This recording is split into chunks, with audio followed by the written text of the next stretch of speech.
ओम नमो भगवते वासुदेवाय। अथ त्रयोदशो अध्याय। विदुर जी के उपदेश से धृतराष्ट्र और गांधारी का वन में जाना। सूत जी कहते हैं, विदुर जी तीर्थ यात्रा में महर्षि मैत्रेय से आत्मा का ज्ञान प्राप्त करके हस्तिनापुर लौट आए।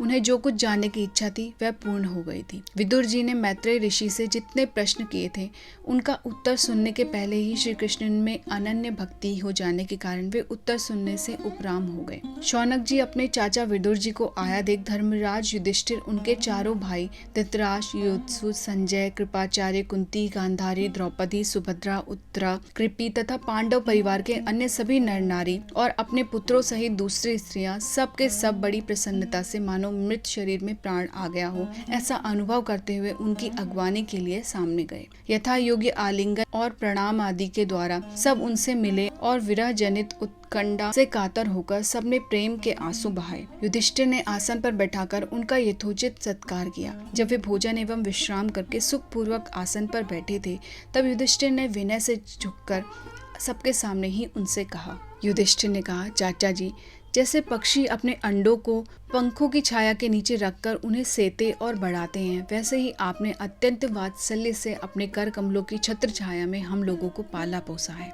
बार बार आपने हमें हमारी माता को विक्षदान और लाक्षागृह के दाह आदि विपत्तियों से बचाया है।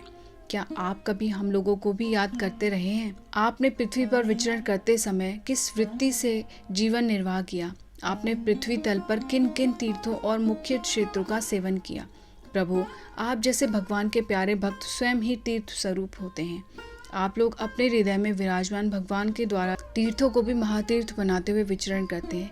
चाचा जी, आप तीर्थ यात्रा करते हुए द्वारका भी अवश्य ही गए होंगे। वहाँ हमारे सुहृद एवं भाई बंधु यादव लोग, जिनके एकमात्र आराध्य देव श्री कृष्ण हैं, अपनी नगरी में सुख से तो है ना? आपने यदि जाकर देखा नहीं होगा तो सुना तो अवश्य ही होगा। युधिष्ठिर के इस प्रकार पूछने पर विदुर जी ने तीर्थों और यदुवंशियों के संबंध में जो कुछ देखा, सुना और अनुभव किया था सब क्रम से बतला दिया। केवल यदुवंश के विनाश की बात नहीं कही। करुण हृदय विदुर जी पांडवों को दुखी नहीं देख सकते थे, इसलिए उन्होंने यह अप्रिय एवं असह्य घटना पांडवों को नहीं सुनाई, क्योंकि वह तो स्वयं ही प्रकट होने वाली थी। पांडव विदुर जी का देवता के समान सेवा सत्कार करते थे। वे कुछ दिनों तक अपने बड़े भाई धृतराष्ट्र की कल्याण कामना से सब लोगों को प्रसन्न करते हुए सुखपूर्वक हस्तिनापुर में रहे। विदुर जी तो साक्षात धर्मराज थे। मांडव्य ऋषि के शाप से ये 100 वर्ष के लिए शूद्र बन गए थे, अर्यमा थे और वहीं पापियों को उचित दंड देते थे। राज्य प्राप्त हो जाने पर अपने लोकपालों सरीखे भाइयों के साथ राजा युधिष्ठिर वंशधर परीक्षित को देखकर अपनी अतुल संपत्ति से आनंदित रहने लगे। इस प्रकार पांडव गृहस्थ के काम धंधों में रम गए और उन्हीं के पीछे एक प्रकार से यह बात भूल गए कि अनजाने में ही हमारा जीवन मृत्यु की ओर जा रहा है। अब देखते देखते उनके सामने वह समय आ पहुंचा जिसे कोई टाल नहीं सकता था। परंतु विदुर जी ने काल की गति जानकर अपने बड़े भाई धृतराष्ट्र से कहा, महाराज देखिए, अब बड़ा भयंकर समय आ गया है, झटपट यहाँ से निकल चलिए। हम सब लोगों के सिर पर वह सर्व समर्थ काल मंडराने लगा है, जिसके टालने का कहीं भी कोई उपाय नहीं है। काल के वशीभूत होकर जीव का अपने प्रियतम प्राणों से भी बात की बात में वियोग हो जाता है।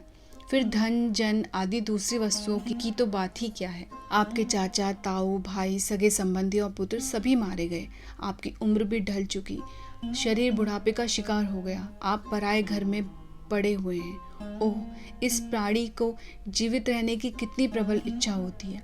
इसी के कारण तो आप भीम का दिया हुआ टुकड़ा खाकर कुत्ते सा जीवन बिता रहे हैं। जिनको आपने आग में जलाने की चेष्टा की, विष देकर मार डालना चाहा, भरी सभा में जिनकी विवाहिता पत्नी को अपमानित किया, जिनकी भूमि और धन छीन लिए, उन्हीं के अन्न से पले हुए प्राणों को रखने में क्या गौरव है। आपके अज्ञान की हद हो गई कि अब भी आप जीना चाहते हैं, परंतु आपके चाहने से क्या होगा। पुराने वस्त्र की तरह बुढ़ापे से गला हुआ आपका शरीर आपके न चाहने पर भी क्षीण हुआ जा रहा है। अब इस शरीर से आपका कोई स्वार्थ सधने वाला नहीं है। इसमें फंसिए मत, इसकी ममता का बंधन काट डालिए।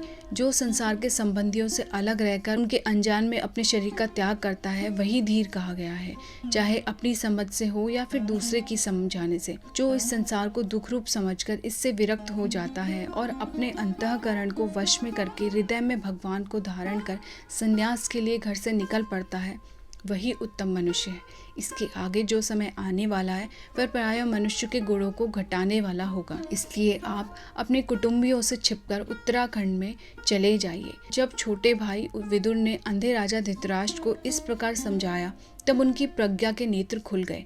वे भाई बंधुओं के सुदृढ़ स्नेह पाशों को काटकर अपने छोटे भाई विदुर के दिखलाए हुए मार्ग पे निकल पड़े। जब परम तीव्रता सुबल नंदिनी गांधारी ने देखा कि मेरे पतिदेव तो उस हिमालय की यात्रा कर रहे हैं जो सन्यासियों को वैसा ही सुख देता है जैसा वीर पुरुषों को लड़ाई के मैदान में अपने शत्रु के द्वारा किए हुए न्यायोचित प्रहार से होता है, तब वे भी उनके पीछे पीछे चल पड़ी। अजात शत्रु युधिष्ठिर ने प्रातःकाल संध्या वंदन तथा अग्निहोत्र करके ब्राह्मणों को नमस्कार किया और उन्हें तिल, गौ, भूमि और स्वर्ण का दान दिया। इसके बाद जब वे गुरुजनों की चरण वंदना के लिए राजमहल में गए तब उन्हें धृतराष्ट्र, विदुर तथा गांधारी के दर्शन नहीं हुए।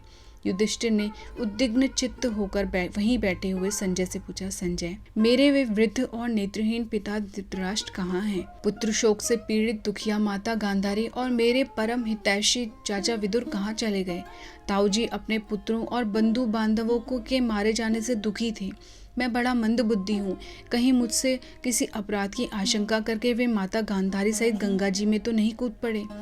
जब हमारे पिता पांडु की मृत्यु हो गई थी और हम लोग नन्हे नन्हे बच्चे थे तब इन्हीं दोनों चाचाओं ने बड़े बड़े दुखों से हमें बचाया था। वे हम पर बड़ा ही प्रेम रखते थे। हाय, वे यहाँ से कहाँ चले गए? सूत जी कहते हैं, संजय अपने स्वामी धृतराष्ट्र को न पाकर कृपा और स्नेह की विकलता से अत्यंत पीड़ित और विरहातुर हो रहे थे। वे युधिष्ठिर को कुछ उत्तर न दे सके। फिर धीरे धीरे बुद्धि के द्वारा उन्होंने अपने चित्त को स्थिर किया, हाथों से आंखों के आंसू पोंछे और अपने स्वामी धृतराष्ट्र के चरणों का स्मरण करते हुए युधिष्ठिर से कहा। संजय बोले, कुलनंदन, मुझे आपके दोनों चाचा और गांधारी के संकल्प का कुछ भी पता नहीं है। महाभाव, मुझे तो उन महात्माओं ने ठग लिया। संजय इस प्रकार कह ही रहे थे कि तुम्बरु के साथ देव ऋषि नारद वहां आ पहुंचे।